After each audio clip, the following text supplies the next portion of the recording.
Hello guys, ഇന്നത്തെ വീഡിയോയിലേക്ക് എല്ലാവർക്കും സ്വാഗതം. ഇന്നത്തെ വീഡിയോയിൽ നമ്മൾ ട്രൂ കോളറിനെ പറ്റിയാണ് പറയാൻ പോകുന്നത്. ട്രൂ കോളറിൽ റീസെന്റ് ആയിട്ടൊരു ബഗ് കണ്ടെത്തി. ആ ഒരു ബഗിനെ പറ്റിയാണ് നമ്മൾ ഇന്ന് ഡീറ്റെയിൽ ആയിട്ട് പറയാൻ ഉദ്ദേശിക്കുന്നത്.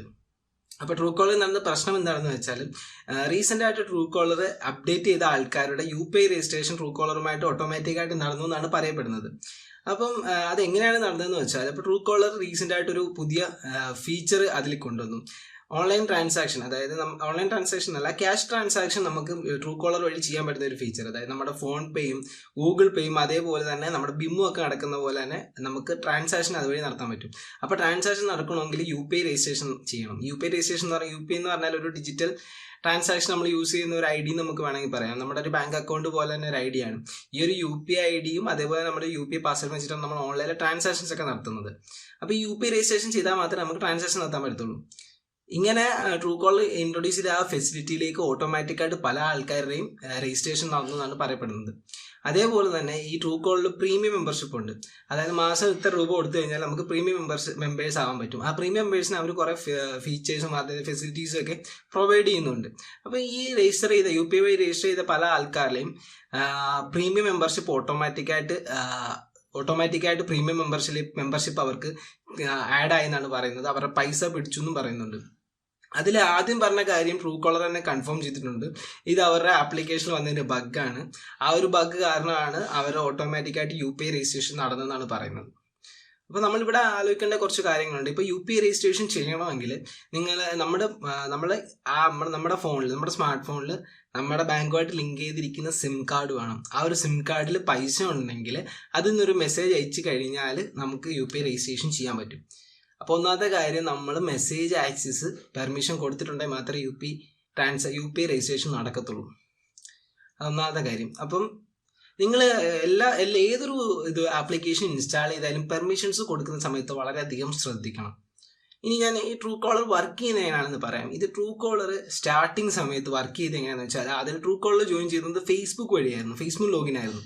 അപ്പോൾ ഫേസ്ബുക്ക് ലോഗിൻ ചെയ്യുന്ന സമയത്ത് ഇപ്പം ഫേസ്ബുക്കിൽ നമ്മളൊരു ഐഡിക്ക് നമ്മളൊരു മൊബൈൽ നമ്പർ ആഡ് ചെയ്തിട്ടുണ്ടെങ്കിൽ ആ ID മൊബൈൽ നമ്പറൂടെ ജോയിൻ ചെയ്ത് അവർ കോൺടാക്റ്റ് ആക്കിയിട്ട് അവർ സെർവറിലേക്ക് അപ്ലോഡ് ചെയ്യായിരുന്നു.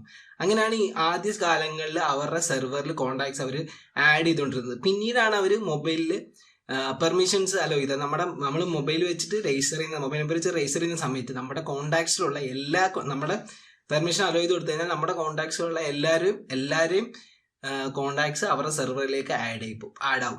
അങ്ങനെയാണ് നമ്മളിപ്പോൾ നമ്മളെ അറിയാത്ത ഒരാളെ വിളിക്കുന്ന സമയത്തും എവിടെയോ ആരെങ്കിലും സേവ് ചെയ്തിരിക്കുന്ന നമ്പർ ആയിരിക്കും ആ നമ്പർ അവരുടെ പേര് നമ്മളെ കാണിക്കുന്നത്. അപ്പോൾ ഇതെങ്ങനെയാണ് ട്രൂ കോളർ വർക്ക് ചെയ്യുന്നത്? ഇനി ഇത് ഒരു ഇഷ്യൂ ആണോ എന്ന് ചോദിച്ചാൽ ഇതൊരു വലിയ ഇഷ്യൂ ഒന്നും അല്ല. കാരണം ഇവർക്ക് ട്രാൻസാക്ഷൻ നടക്കണമെങ്കിൽ, അതായത് UPIയിൽ ഓൺലൈനായിട്ട് ട്രാൻസാക്ഷൻ നടക്കണമെങ്കിൽ UPI പിന്നും അതേപോലെ തന്നെ UPIയുടെ ഒരു പാസ്വേഡ് ഉണ്ട്. ആ ഒരു പാസ്വേഡ് അടിച്ചു കൊടുത്താലോ അല്ലെങ്കിൽ OTP അടിച്ചു കൊടുത്താൽ മാത്രമേ ട്രാൻസാക്ഷൻ നടക്കാൻ സാധിക്കത്തുള്ളൂ. അതുകൊണ്ട് അവർക്കത് ട്രാൻസാക്ഷൻ ഒന്നും അവർക്ക് ചെയ്യാൻ സാധിക്കത്തില്ല. രണ്ടാമത്തെ പറഞ്ഞ കാര്യം, അതായത് പ്രീമിയം അക്കൗണ്ടിലേക്ക് അവർ ജോയിൻ ചെയ്തുള്ള പറ്റിയുള്ള ഡീറ്റെയിൽസ് നമുക്ക് അറിയത്തില്ല. അവരും അത് കൺഫേം ചെയ്തിട്ടില്ല ഇതുവരെ. ഇനി നമുക്കിപ്പം ഈ ഒരു ആപ്ലിക്കേഷൻ അത്ര പ്രൈവസി കീപ്പ് ചെയ്യുന്നവരാണെങ്കിൽ നിങ്ങൾക്ക് ഈ ഒരു ആപ്ലിക്കേഷൻ അൺഇൻസ്റ്റാൾ ചെയ്യാം. അല്ലെങ്കിൽ നിങ്ങൾ ചെയ്യേണ്ടത് നേരെ പെർമിഷൻസിൽ പോകുക. പെർമിഷൻസിൽ പോയ ശേഷം അവിടെ കുറേ ഓപ്ഷൻസ് ആണ്.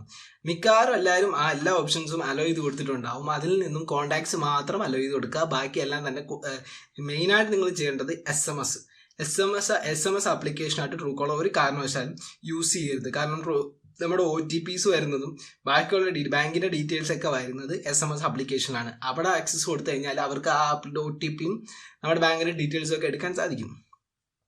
രണ്ടാമത്തെ കാര്യം. ഇനി മൂന്നാമത്തെ കാര്യം, ഇനി നിങ്ങളുടെ മൊബൈൽ നമ്പർ നിങ്ങൾക്ക് ട്രൂ കോളറിൽ നിന്ന് റിമൂവ് ചെയ്യണമെന്നുണ്ടെങ്കിൽ നിങ്ങൾ നേരെ ട്രൂ കോളർ വെബ്സൈറ്റിൽ പോയി കഴിഞ്ഞാൽ അവിടെ നമ്മുടെ മൊബൈൽ നമ്പർ അടിച്ച് കൊടുത്തിട്ട് അൺലിസ്റ്റ് കൊടുത്തു കഴിഞ്ഞാൽ നിങ്ങൾക്ക് നിങ്ങളുടെ മൊബൈൽ നമ്പർ റിമൂവ് ചെയ്യാം. പക്ഷേ അതുകൊണ്ട് വലിയ കാര്യമൊന്നുമില്ല. കാരണം നിങ്ങളുടെ ഏതെങ്കിലും ഒരു ഫ്രണ്ടിൻ്റെ കോൺടാക്റ്റിൽ നിങ്ങളുടെ പേരുണ്ട്, ആ ഫ്രണ്ട് ഈ ട്രൂ കോളറിൽ രജിസ്റ്റർ ചെയ്യുകയാണെങ്കിൽ അവരുടെ കോൺടാക്റ്റിൽ നമ്മുടെ നമ്പർ ഉണ്ടെങ്കിൽ പിന്നെ നമ്മുടെ ആ മൊബൈൽ നമ്പർ ട്രൂ കോളറിലേക്ക് ആഡ് ആവും എന്തായാലും.